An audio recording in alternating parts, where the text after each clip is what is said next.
Nai-stress o pagod na pagod ka na ba?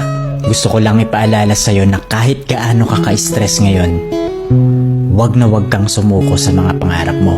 Kailangan mong tandaan parati na magtiwala ka sa progress na nangyayari sa buhay mo. Kahit alam ko na minsan sobrang hirap at sobrang nakakapagod na din talaga. Magtiwala ka sa kakayahan mo.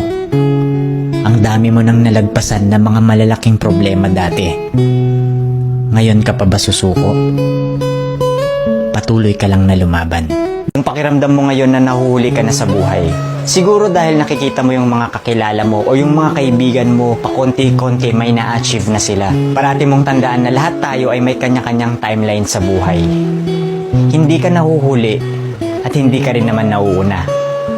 Kung nasaan ka man ngayon sa buhay mo, yan ang lesson at experience na kailangan mong pagdaanan ngayon. Lahat tayo ay may sariling kwento sa buhay na makaka-inspire ng ibang tao. Sarili mong kwento yan. Kaya make sure na sulitin mo ang bawat moment at gawin mong fulfilling ang kwento mo kahit anong mangyari.